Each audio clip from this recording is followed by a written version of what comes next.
We interrupt our program to bring you this important message.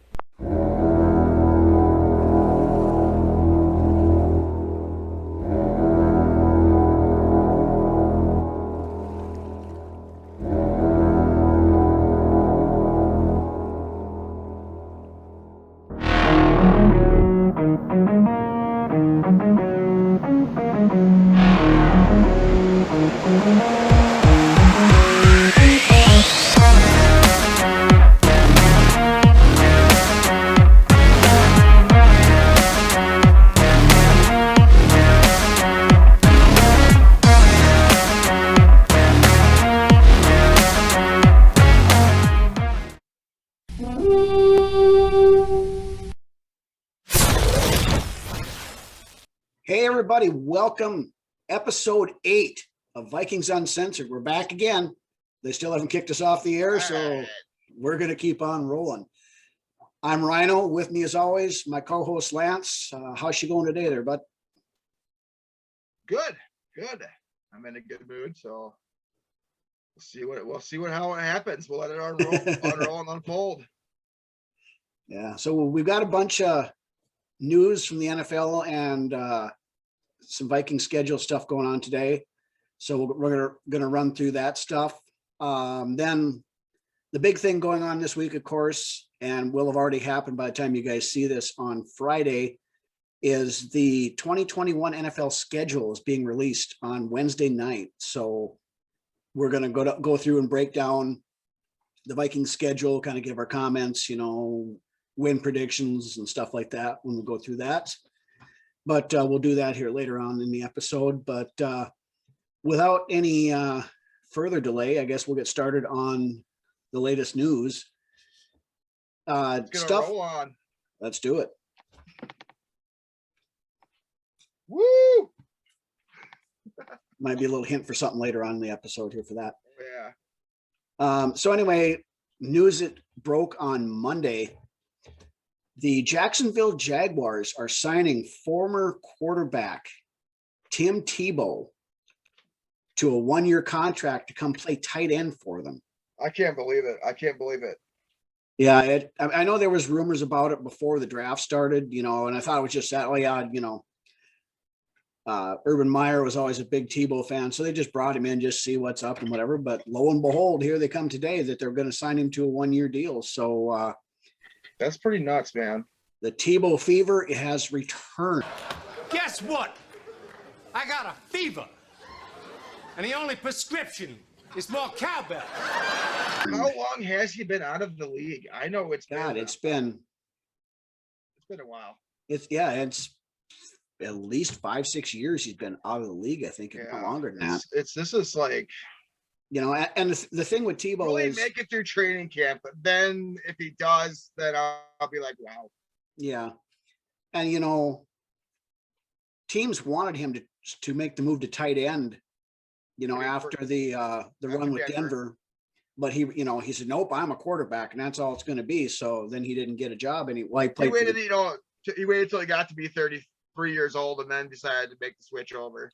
Well, he went to the Jets for a little bit there and didn't do much. And then like a gadget guy on offense all over the place. Yeah. And then, he tried baseball and he was absolutely horrid at that. So then he must have finally decided, well, hey, if I want to still play, he's 33, so I don't know how much he's got left in the tank or whatever, but I guess, we'll see. It's a storyline. Oh, he is 33, so I nailed yeah. My ass. Go right on. So I guess we'll see what happens there with Tebow Mania, but it has returned apparently. So next little bit of news. This was a guy that there had been rumors that the Vikings were interested in prior to the draft. Left tackle Eric Fisher, who, if you remember right, tore his Achilles in the AFC Championship game.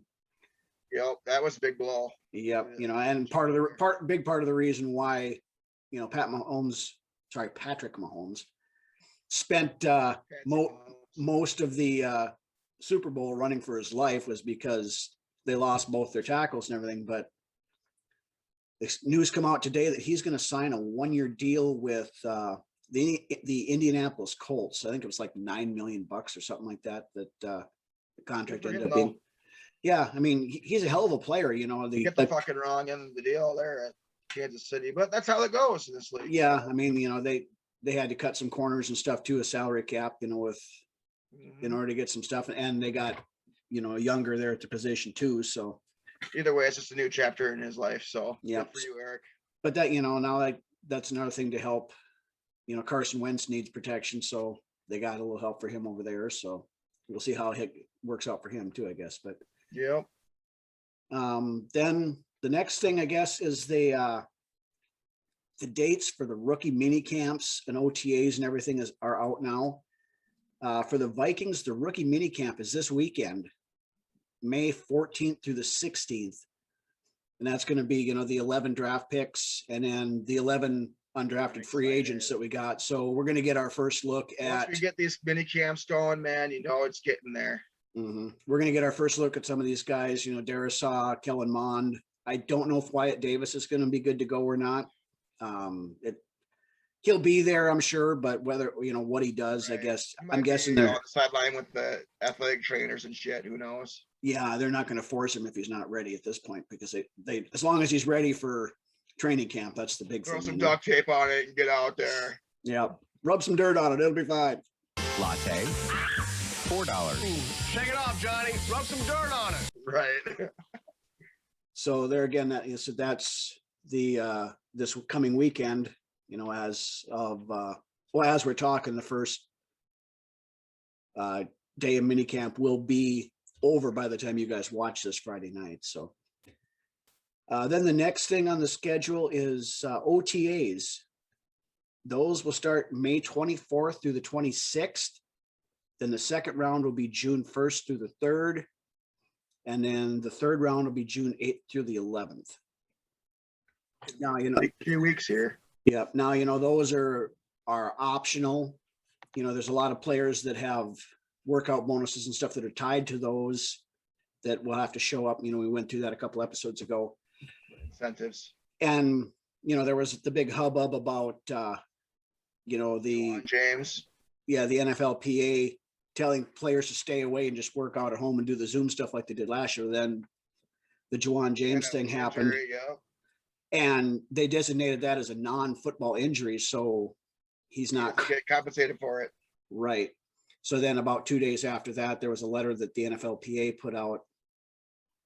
Put some duct tape on it. Get out there. Yeah, basically they changed their tune in quite a big hurry when they realized that the teams could withhold payment or, you know, salary to these guys if they get hurt. Rightfully so.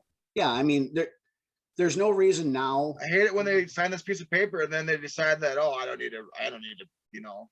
Well, abide by that. The biggest problem is last year, you know, they did everything by Zoom because they had to.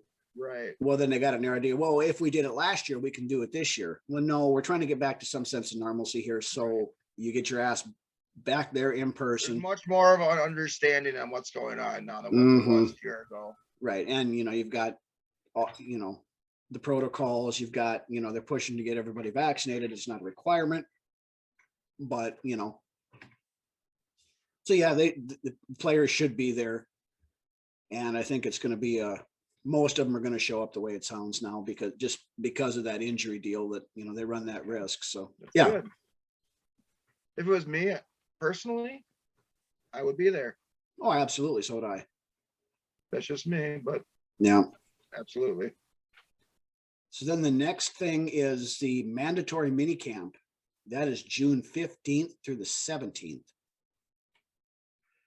So there again, you know, everybody's supposed to be there for that. That's mandatory too. So right. Hence the name mandatory minicamp. Right.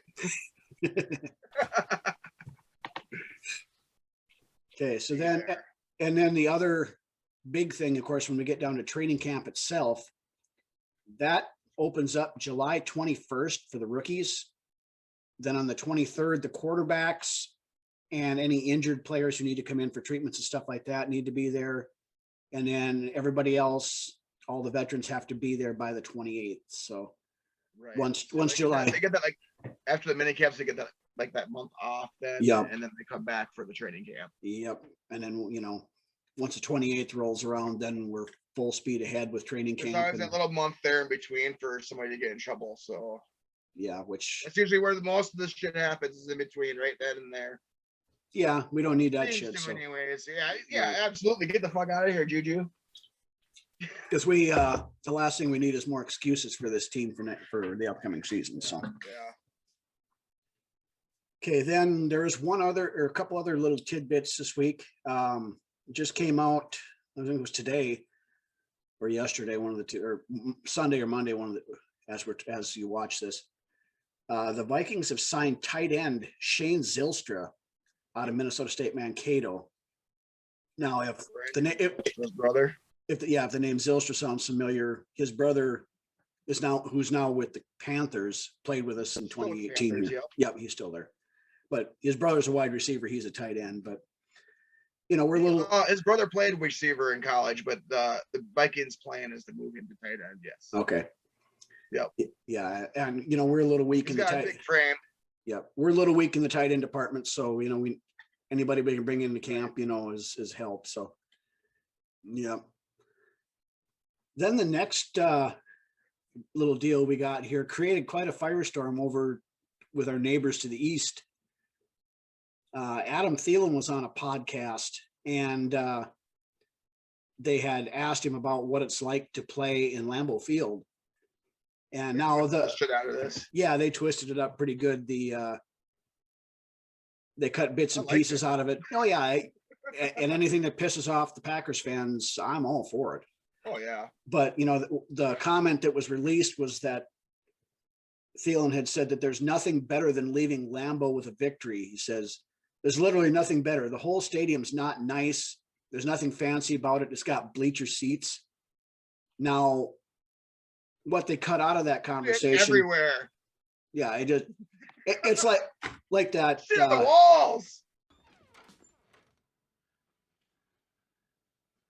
Oh my God. He shit everywhere. There's shit everywhere! It's just a dump, the roof's caving in, all that other bullshit, it's like these people that recorded that, it's like that picture, with everything's exploding behind and they're just walking away, kind of a thing.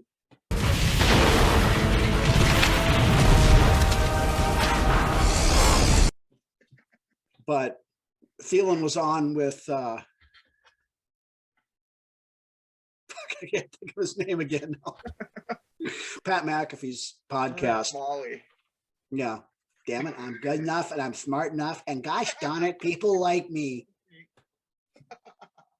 Because I'm good enough, I'm smart enough, and doggone it, people like me. No, he was on Pat McAfee's podcast on Monday, Yeah. and Community.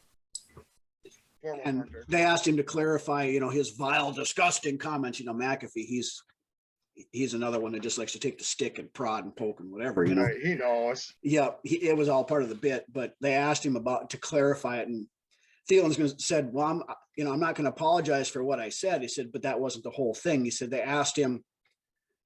It was the media being the media. Yep, they asked him about playing in Lambeau, and he said it's one of his favorite places to play. And then they come in, and then they asked him a question about, the perception or whatever. The people have always saying that the opponent's locker room's not very good, and that's where the whole, it's nothing fancy, it's blah blah blah blah. Right. Y'all have this beautiful brand new stadium that's absolutely incredible, but you obviously still go on the road a lot. What's one of your favorite road stadiums you play in?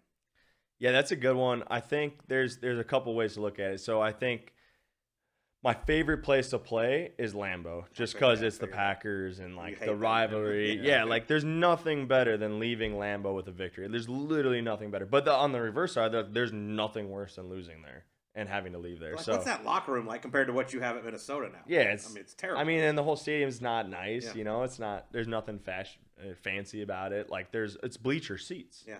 For the most part. So, but I guess Thielen said straight out. He said, "Yeah, I woke up the next morning and checked my phone." He said my Twitter had freaking exploded all over the place. And I guess even his wife, he showed all the stuff to his wife, and she's like, "What are you talking about? Lambeau Field's a great place to go," or whatever, because apparently she likes going to the games over there, which I mean, by all accounts, the games are fun to go to over there. I've never been. I know my mother and my sister go they've gone quite a few times and they've always enjoyed it, but I have to shower afterwards. yeah, I was there once, just Oh, wow. never to a game, but we, Drove went by the stadium. yeah, flipped it off as we went by, and Fuck yeah. but so anyway, that was kind of funny how basically they gave the TTFW fans a little respite from the other major thing that's going on, which, we're going to coin on this show. We're calling the ongoing Aaron Rodgers saga as the cheese molds. No, there you go. So anyway, nothing really new there this week. Rodgers is still Rodgers, and Same shit. there's still the media is still talking about it 24/7 and blah blah blah blah. I really think only thing that's really come out is that Green Bay has They started. offered to make him like the highest paid quarterback for next year, and Yeah, I'm not coming back until you bow to my commands. yeah. Basically, I guess there was a couple of execs or the former players that are now in the executive stuff, and said straight out, because he made the demand about getting rid of the GM Gutekunst the other a week or so ago, and these unnamed execs, take that for what it's worth, came out and said, yeah, that wouldn't be enough. We could get rid of Gutekunst, and then Rodgers would want to get rid of Matt Murphy, or they'd want to get and basically he said the only way that you'd make him happy was to make him the owner. Right. And no, you're a player, dude. You get paid very well to play a kid's game. Shut up and play, or take your ball and go Maybe home. when you retire, then you look at becoming the owner. Well, yeah, anybody can be a Packers owner. You get that nice little worthless piece of paper that you in a little frame you stick up in your wall and just, I'm an owner. In the voice of Ralph Wiggum on. Right. I'm an owner. So anyway, back to it. The only quote unquote real news of that is that the Packers are reportedly looking for some quarterbacks to bring in for their mini camps and OTAs and stuff, because they don't expect Sharon to show up, which I think it's funny. yeah, it's freaking hilarious. I love every minute of this stuff, and I hope it continues for the next all the way up until the season starts, and then I hope Rodgers doesn't show up, because like I said, They'll send out a personal jet to pick him up, and they'll pick him up right before the first game, and right before the game starts, he'll fucking land into the stadium, and the crowds will go fucking crazy. yeah, he'll parachute down to the 50-yard line, right before the national anthem, and then in his fucking fur coat. And yeah. Yeah. So anyway, that's I've sickened myself enough talking about that now. So we'll move on.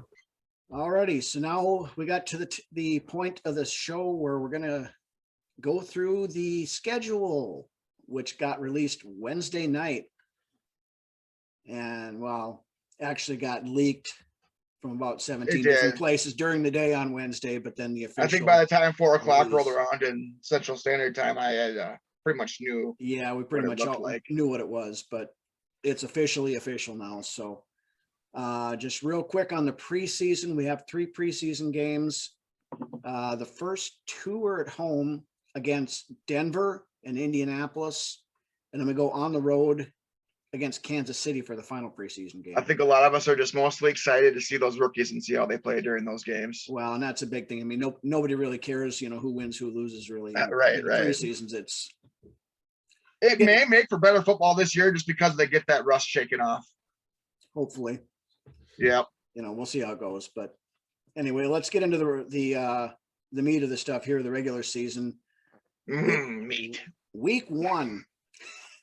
It's a Sunday, September 12th. It's a noon game on Fox. We travel to Cincinnati to face the Bengals. All right. So, now this will be the first time Mike Zimmer has gone back to Cincy. We played them here a couple years ago, but Bengals have some question marks. Is Joe Burrow going to be ready? We don't know. Right. They got Jamar Chase now, so they got weapons and everything, but I think the last time we played the Bengals, we got beat. Yeah, I think so. That was that Teddy Bridgewater game where he came back in and after his knee injury and played a couple of snaps late in the game or whatever it was. But I think we're catching Cincy at a good time here. They're going to be, there's enough questions on them. They're not going to gel yet. I think if we played them later in the season, it might be a little more difficult, but I think we're the more veteran team here. I think we're going to Cincy as well, and we perform. Yep. So I'm picking this as a win. You got two, or I'll take the second week. So you're penciling in. I'll pencil in as a win too at the Bengals as well. Arizona here, we get to go and we also on the road again, and we face Kyler Murray and those fucking Arizona Cardinals. It'd be interesting to see, where Kyle Murray is at in his third year in the league, how that offense is developing over there in Arizona. Their defense looks to be coming around. I think this is going to be a pretty good test for us week 2. I'm going to pencil us in. I'm going to give us the loss there at Arizona. Loss at Arizona? I think Arizona takes us in that game. It's going to be interesting. I think it's going to be a tight game. I think so as well. But it's going to be a good one. And a lot of it depends on how our defense plays out. We tend to play a lot of tight games. Yeah. That's just the way Zimmer goes. But I think I'm going to give us a win on this one. Nice. I was on the fence, but I'm going to go with the loss just on the base for the fact that we're in Arizona. Yeah. So now we go on to week 3. This is a 3:25 game on Fox. The Seattle Seahawks come to Minnesota this time for like the first time in the last 75 years. I know, it's been forever. It seems like we play at Seattle every fucking year in prime time. So now we're playing at 3:25. It's Sunday afternoon. We're playing in poor man's prime time. Yeah. But now, it's hard to say, what the difference is going to be going from Murray to Wilson. Well, I'm talking more playing in Seattle versus playing them here. Right. With Russell Wilson and the way that offense and everything is. They're saying the fans are going to be back too. So yeah, but I think here again, probably going to be a close game, but I'm afraid Seattle's going to beat us in this one. I'm actually going to go on the opposite of that. I think Seattle's going to come here. I think Seattle's going to have a little bit of a rougher year this year. And I'm going to go ahead and say that we take this one at home. Okay. I think Zimmer gets his win against Seattle. He hasn't done it yet. I don't think so. No, I don't think so.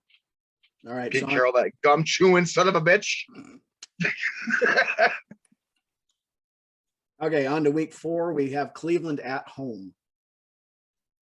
And this is me. So we got Baker coming in.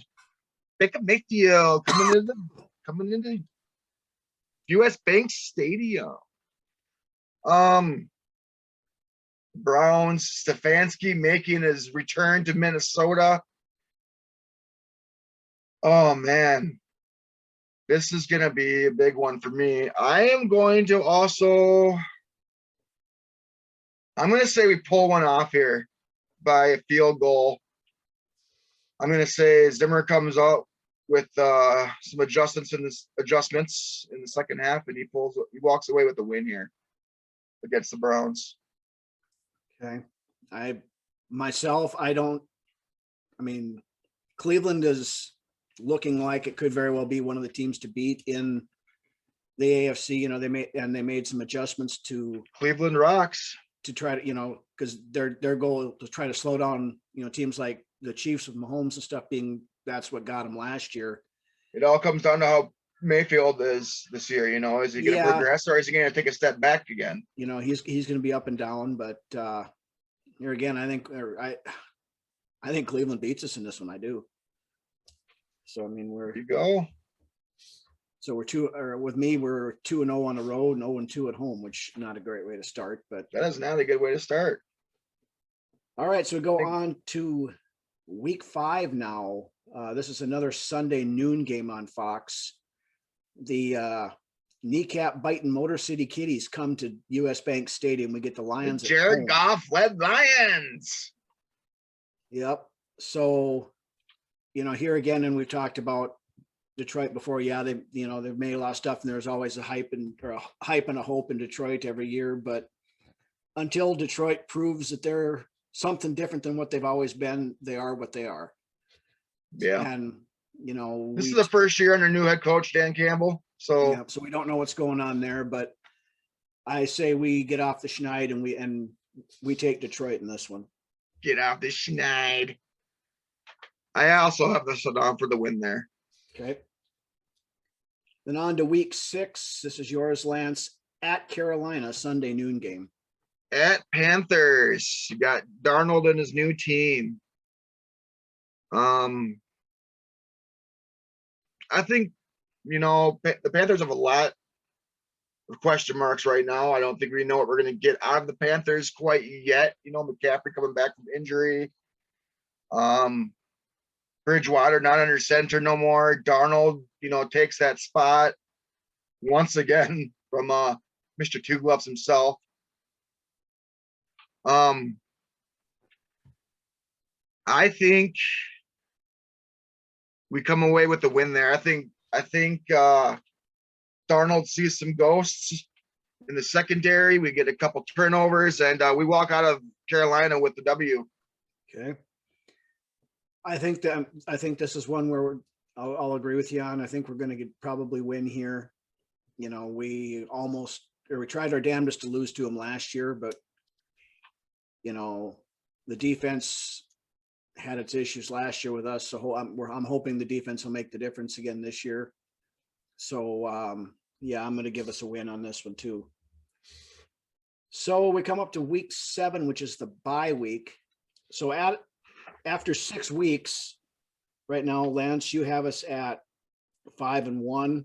I have us at 4-2. So we're pretty close. Pretty close. Okay. The homer me wants a 6-0, but of course, right. But I'll take a 5-1. we don't do rainbows and unicorns on this show, Right. As much as I want to be 6-0, it's not realistic. I would love for it to be 2, but until and a lot of this can change once we see how the new guys and everything are playing, once we get their preseason and stuff. But doing this right now is like doing a mock draft. It's pretty much, yeah. It's speculation at best, So. Absolutely. And then we'll probably do another predictions when it gets probably after preseason. I would. Yeah, right. Yeah, but probably the week between the last preseason game and opening. All right, we'll go on to week 7 then. This is a big one. Sunday night game at home against the Dallas Cowboys. Now, here again, we've got prime time, big game, all of this stuff that Cousins typically struggles with. We lost to the Cowboys last year with Andy freaking Dalton at quarterback, and now they're going to have Dak Prescott back. Probably get it back. They've got, brought in some new help on the defense this year and everything. And I know the Kirkistans are going to jump on me about this, about Kirk having problems with the primetime use. Well, he won one last year. He won one last year. Yeah. One is not a trend. One's an anomaly. Until now, if he wins multiple primetime games beyond that, then it becomes a trend. I know it's pretty bad when he's this far into his career and he still has to prove that he can win primetime games. Right. Everybody knows it. It's not a secret, people. Right.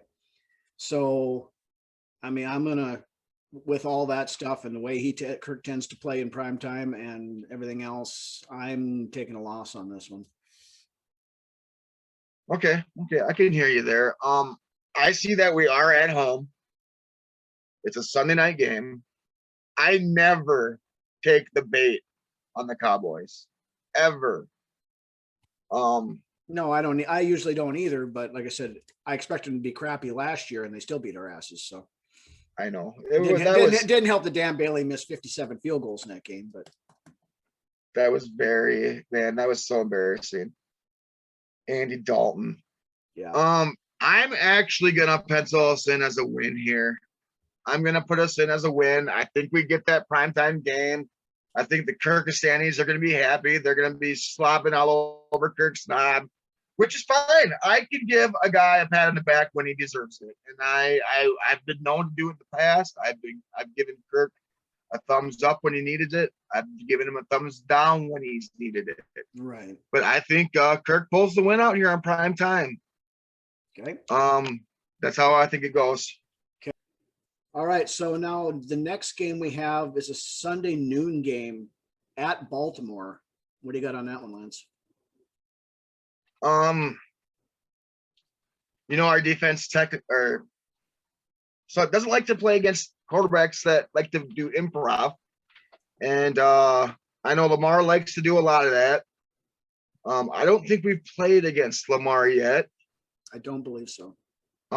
We typically don't have good records against quarterbacks we haven't seen a lot of. I think we go into Baltimore, and I think Baltimore takes this one from us, honestly. Yeah, I mean, I agree with the stuff that you're saying. The biggest thing I see with Lamar Jackson is if you can contain him, then you got a pretty good shot against him, because I'm still not sold on him as a passer. So, I'm guessing, Zimmer's going to come up with something here. He's going to have, somebody like Anthony Barr, or maybe Harrison Smith, or Surratt at that point, maybe. Right. In there as a spy, just keeping their eye on Jackson the whole time. And I think we can keep him, contained. Don't let him get out and start running. I think, I don't trust the rest of the offense enough to think that they can can beat us. So I'm going to give us a win on this one. Okay. That'd be all right. Okay. So then the following week, this is week 10, Sunday afternoon, 3:05 game. We go to Los Angeles and play the Chargers. Now, for a lot of what the stuff you were saying before, with mobile quarterbacks, things like that, we're running into that for the second week in a row here with Justin Herbert. Now, the difference, in my opinion anyway, but with Herbert, he can beat you in the pocket as well as outside the pocket. And the Chargers have got a lot more weapons, proven weapons, than what Baltimore rolls in. So it's going to be a tough game, but I'm going to give the Chargers the win on this one. I think, we've kind of had the Chargers number in the last few years, but that's been with Rivers playing quarterback. It's a whole different game now. They got a new coach, new system down there and stuff. So I think the Chargers are going to beat us in this one. Okay. I think, honestly, Justin Jefferson probably has this game circled on his calendar. He's going to want to go into LA and show people who the real rookie of the year was last year. And I think Jay Jets and Thielen, they're going to have a day that day. Kirk's going to look good. I think our defense pulls through, and they keep, Herbert confused. I think they get pressure on him, and I'm going to pencil us in with a win there at LA. Okay. All right. So then on now to week 11. This is a big game here, noon on Fox at US Bank Stadium. We have that team from Wisconsin coming in. There's a question marks here too with what's going on with Sharon, whether or not he's going to be, over there across the border. Either way, whether he's playing or not, I think our boys come in that night at home, or at noon, I should say. Yeah, it's a noon game. Man. And I think we get the win. I think we beat the Pack that first meeting at home. Yeah, I agree. I mean, if we have any chance of making a playoff run this year, You know, we got to win our division games, you know, and to this point, LaFleur and company have had Zimmer's number. LaFleur. Cram it up your cram hole again. Yeah. But being this is at US Bank, and there is a question, you know, if Rodgers is gone, this is definitely a win for us. You know, if Rodgers, if Rodgers is Blake Bortles ain't gonna come beat us. Yeah. Or Jordan maybe they'll Lawrence fucking trade for Andy Dalton. Don't do it, Green Bay. But no, I'm gonna give us a win on this one also. Right on, right on. All right. So now we move into week 12. We go on the road again. At 325, we're out. By this point, who's going to be playing quarterback? Is Garoppolo going to be out with a fucking cough? I would venture to guess by week 12, there's a pretty good chance we could see Trey Lance. You know, because for one, like you said, Garoppolo can't stay healthy, and for him to have been healthy for the first 12 weeks is probably asking quite a bit. And I think he's on a short leash, honestly. Yeah, I mean, you know, like I've said earlier about Lance, I don't think you should rush him into playing because he needs time. You know, just from an experience thing, he needs time to sit back and. You are absolutely right, man. But that fan base and that organization. Oh, there's going to be pressure for him. Unless Garoppolo lights it the fuck up, people are going to be like, I want to see our new toy. Yeah. But so it's a toss up there anyways. But you know, if San Francisco's defense is healthy again, I mean, look what they did to us in the divisional round 2 years ago. I mean, we got spanked. They freaking ate our lunch and sent us home hungry. I mean, you know, hopefully went home crying to our daddies. Hopefully Zimmer's holding that, you know, in the back of his mind that, you know, he got owned in that game. But what do you think here? I'm giving it San Francisco. That defense worries me. Me too. I'm giving this to San Francisco as well. Okay. All right. So then on to week 13, we get the return bout with the Motor City Kitties, but we have to go to Detroit. We'll make this quick. Who are you picking? The Kitties are going to get their litter box cleaned. Yeah, I agree. Moving on. Wins for both of us, all right? That was easy. Yep. Okay. Now, on to week 14. We've got another prime time tilt here. God, is Kirk going to do it? We are at home on Thursday night against the Pittsburgh Steelers. Now, you know, we saw Pittsburgh last year not looking like Pittsburgh has. A lot of these teams that we are playing as we go through the schedule, there's a lot of question marks with some of these teams. Well, you know, Pittsburgh included. Yeah, I mean, and Roethlisberger's still going to be sitting on the bench. You know, did he even get off that bench? Yeah, I mean, you know, he was hurt quite a bit last year, but then when he did play, he wasn't very good. I mean, I'm just saying, like, he had that playoff game, and he was sitting there by himself. Is he still sitting there by himself? That's very well. If he's sitting there by himself, he won't be at the game because it's in Minnesota this time. But you're right. Poor guy. Like I said, I got a lot of questions with Pittsburgh this year, so I'm giving us a win on this one. I am too. I believe we put a whipping on there. Kirk, you might have me on your rod by the end of the year. Well, let's not go that far. Yeah, I know. All right. I hear there's a lot of vacation property available in Kyrgyzstan, though, so you might be able, you know. Maybe I'll get a timeshare. Yeah, there you go. All right, we'll move on to week 15 now. We go from a Thursday night game to a Monday night game. This is intriguing. Against the Bears.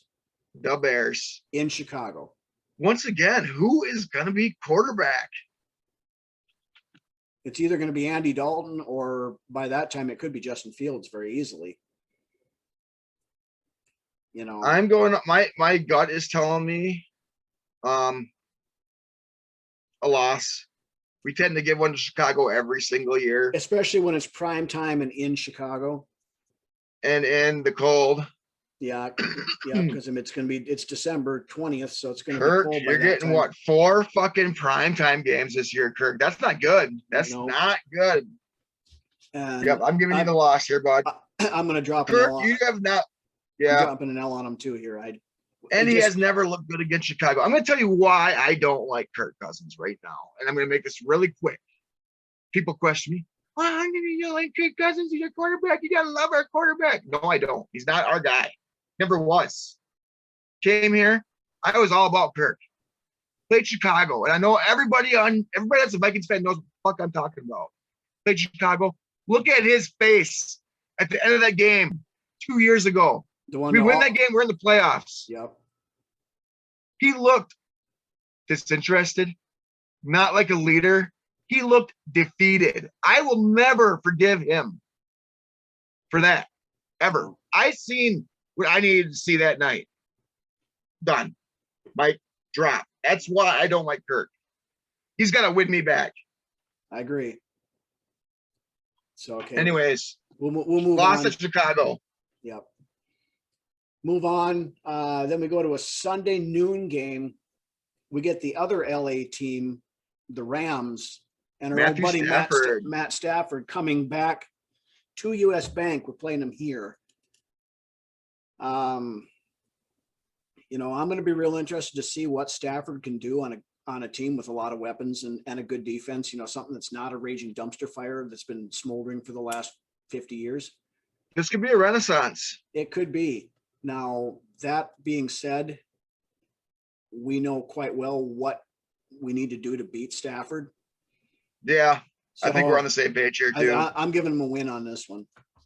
Me too. And you know what? This seems to be working pretty well. So going back and forth, we'll just keep discussing them like we're doing. All right. It works for me. Yep. All right. So now we go 17 to already. week 17. And the last 2 weeks of the season seem like they've been the exact same thing for the last 4 years. Forever. Yeah. But this one we get another primetime game. We go to the stadium with bleacher seats and shit on the walls and all that other shit everywhere. We go to Lambeau to face that team from Wisconsin in a Sunday night game. Kirky boy lets us down again. Yeah, even if it's not Rodgers, I got a feeling that we find a way to lose. We're going to find a way to lose this one.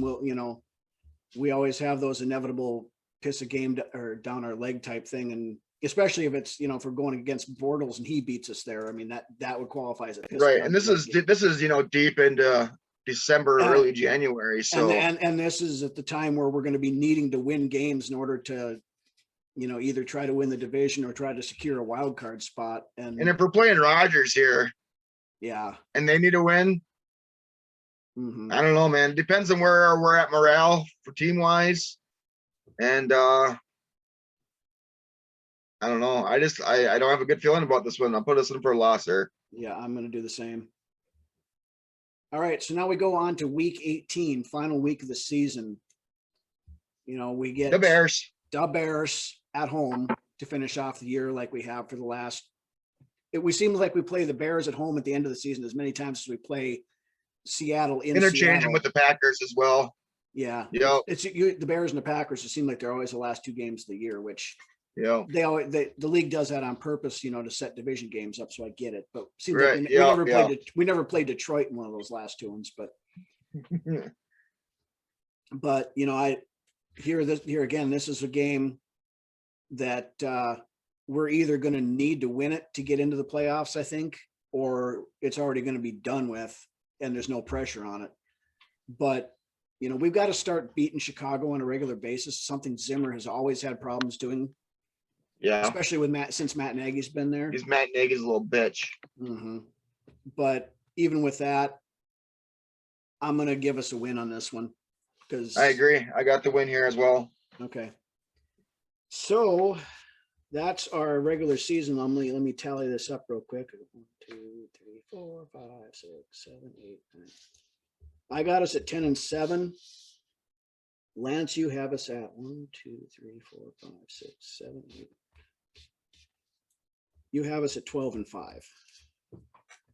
That sounds about right for me. That's about where I usually sit before a season goes. Yeah, I mean, Granted, we don't play 17 games a season every year, but that's about, right. percentage wise where I'm about usually. Yeah, and I think 12-5 gets us in the playoffs. 10-7 might not, depending upon how everybody else plays, Right. But here again, if we miss the playoffs, that Zimmer's going into the season with his seat fairly toasty. But if we miss the playoffs, he's gone. If we miss the playoffs, I think you got a propane burner. I think anything outside of the NFC Championship game, and Zimmer can pack his bags and leave. It's very possible, depending on how he gets there. Yeah. Now, if we pull another Saints wild card win, and then go get our asses handed to us in the divisional round, yeah, that doesn't look good either. Out. But there's a long way to go here. There's a lot of time will tell. We got a lot of time between now and the start of the season. A lot of stuff's going to happen with camps and all that other stuff. We'll see how these rookies are looking and stuff. We'll see how some of the other teams are looking, and things could change from there. But like I said, we'll revisit this probably between the last preseason game and the opening days. Week 2 and week 3 of the preseason. Yeah, so we'll go for there. But I guess now we will move on. All right, so that kind of wraps up the schedule part of things.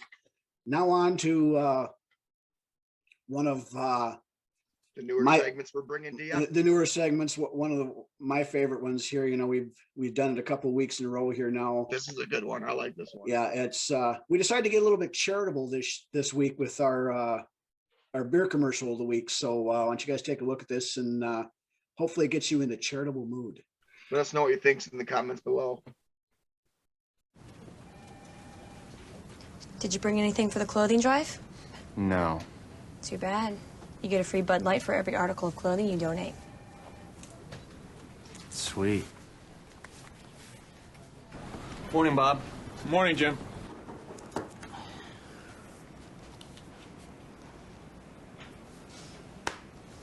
That was my pen. Oh. Keep it. It's for a good cause. You're hired. Welcome to the team. I'll get you a Bud Light. Hold that! Hold that! Thank you. It's chilly in here. Newton Graham, hold please. Oh, sorry. There you go. Gross.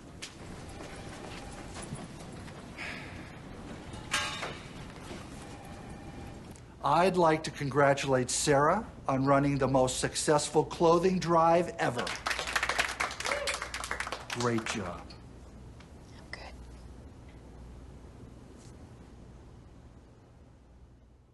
So there again, for whatever reason, it seems like Budweiser, Bud Light always has some of the best beer commercials.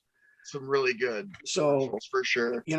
If we end up being Budweiser heavy on the no pun intended, on the beer commercials, it's just because they put the best at doing it. Their marketing team puts out some really good commercials over the years. So there's going to be a lot of those, but we're going to keep that going because it's kind of fun and gives you kind of takes you back down memory lane a little bit. But so now the next thing we haven't had this segment for a couple weeks due to the draft stuff, but we're going to bring back one of our original segments, the Where Are They Now? And this week's Where Are They Now? It's somebody even more recent. Yeah, even the newer fans and everybody should remember who this guy is. Yeah, so and you may know who it is with the little hint we gave you earlier in the week, but without further ado, we're going to get a roll on and roll right into this week's Where Are They Now? Where are they now? With one quarterback, Dante Culpepper.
All right, take her away, Lance. So I'm sure all of you guys know who Mr. Dante Culpepper is. He came in here. We think we drafted him in '99, number 11. Same draft that McNabb went in. He sat his first year out. I thought, honestly, that he looked horrible during the preseason of his rookie year. I was like, I don't ever want to see this guy take the field. He looked shitty as hell. Which, you know, I mean, he wasn't throwing the ball to Moss either during the preseason or nothing like that. So that would probably explain a lot as well. Anyways, when he did start to play, I became a pretty big fan of Dante myself. He was a bigger quarterback, something that you don't typically see at the position. At least back then, anyway. Yeah. Right, and you hear it every week. Oh my God, what a big guy playing the quarterback position. He's the same size as the linebackers on defense. Anyways,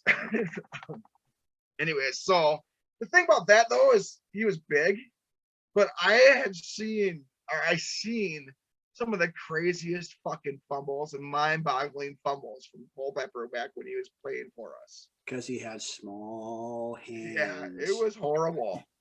He'd be running and it's like, oh my God, the ball fell out of his hands. You know, tuck that shit. Tuck it in. Anyways, so after Culpepper left here, you know, first it was Moss. Moss left, was out of town. And then shortly after that, it was like, you started hearing rumors about Culpepper wanting out of the house too. Well, the big deal with him though is, you know, he blew his knee out, and then right. Brad Childress came in and decided to get rid of him because, you know. And this was right around the same time that Breeze was a free agent or as well, you know. So there was the whole Culpepper or Breeze thing going on. So anyways, as we all know, Culpepper ended up going down to Miami and Breeze ended up going over to New Orleans, and Culpepper kind of went and Breeze kind of went, whoa! And we ended up drafting the lump of clay for Childress to mold Tavares Jackson. Rest in peace, by the way. Yes. Anyway, so Culpepper went on to Miami and then didn't really do much there.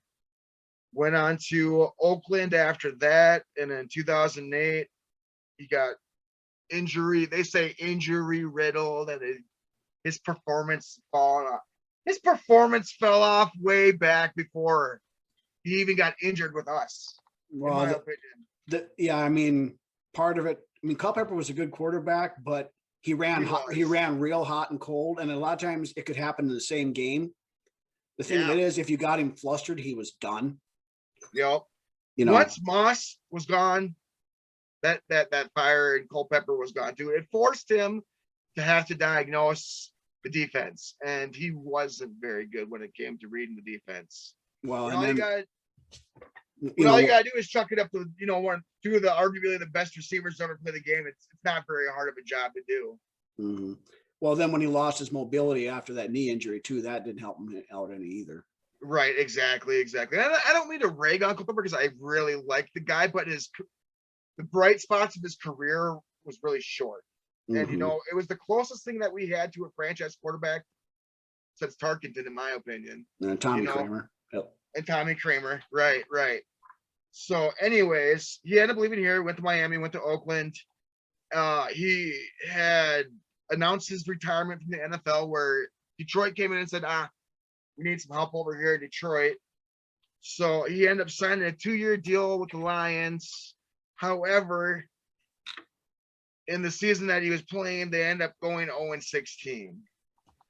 Culpepper suffered a foot injury in the preseason of 2009 while playing for the Lions, who just happened to draft Matthew Stafford, who they inserted as their starter, leading to Culpepper officially departing from the NFL. Now, after the NFL, Culpepper was part of the ownership group that opened a UFC-themed bar. He played a little bit of semi-pro football here and there. He's had financial issues that have haunted him over the years following his playing career.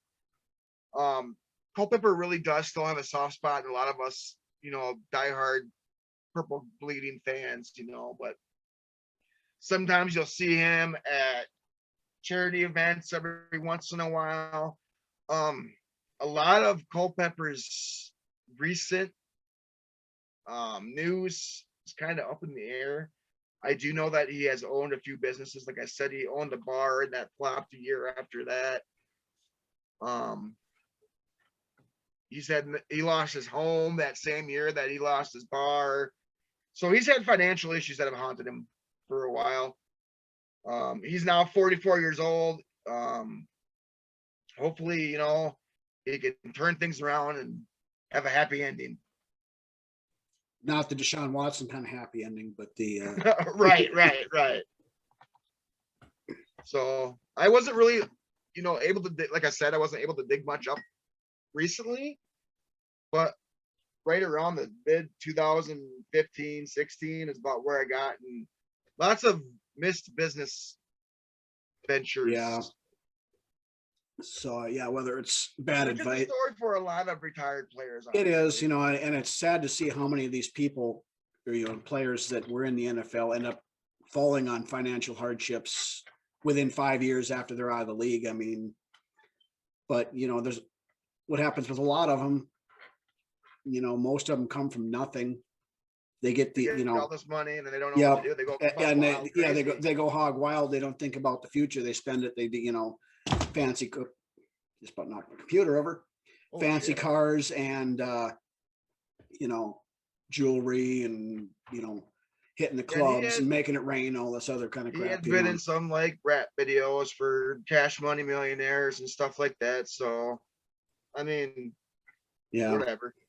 So, like I said, hopefully the guy can turn it around. And I don't even think he's married. I don't know if he has any kids or not. Maybe he has summer babies somewhere here, somewhere there. I don't know. Yeah, I guess I'm not. But he's not married. I know that. So, ladies, he's eligible. There you go. Right. But I liked Culpepper though when he came. I did too. Especially like you said, his first 2-3 years there when he had Moss and he had Carter and basically still had most of the offense, left over from the 98 team. Right. And Denny Green still he here, of course. Lamborghini for sure. Oh, absolutely he did. Yeah. And having a good offensive minded coach like Dennis Green didn't hurt either. No, not at all. So, it sucks that, his career didn't last the way, as long as it should have, and the potential that he had, between it's kind of. If it wasn't for Peyton Manning being in the league and, doing what he did the same year that he did. Yeah, he'd have won the MVP that one year. Yeah. Right. And he would have broken the record that year too on his own. Mm-hmm. So once touchdowns thrown in the year. Yeah. Granted, that didn't stand very long because Tom Brady fucking shattered that shit about 6 years later. So with the help of Randy Moss. That's right. Oh, other one. Yep. So anyway, that's really about all we've got for this week. You know, we spent quite a bit of time on the schedule breakdown and whatnot. You know, we'll get closer. Yeah, we're gonna get back. We'll be back to more of the normal show next week. You know, the big news hitters really aren't. There isn't gonna be much more now, except other than like anything that comes out of mini camp or On how the rookies are looking throughout the off season. Yep, The team building is looking and all that kind of stuff. So you know, we'll keep hitting on that stuff as we go. You know, but I hate to say it, but training camp isn't that far away, and you know, we're just hitting spring now, and fall's not that far off. So yeah, honestly, since we started this show, it's been like it's just taking off, man. So well, and like I said, and with that, you know, we want to thank everybody for joining us again this week. You know, thanks for watching. If you're watching, you like what you see, and you haven't subscribed yet, hit that little subscribe button. Subscribe button, please. You know, because the more subscribers we get, the more it helps us out with everything else. Right now, I think we're sitting at like 54. It'd be nice. I think it's 56, 54, 56, something like that. Yeah, but yeah, our we want to get to 100 subscribers. That's our next goal. Every single one of those damn subscribers. Absolutely, because we're working hard at this stuff. Damn it. We have a small congregation going here. It's small, but it's a powerful group. So that's right. And like I said, we really appreciate all you guys watching.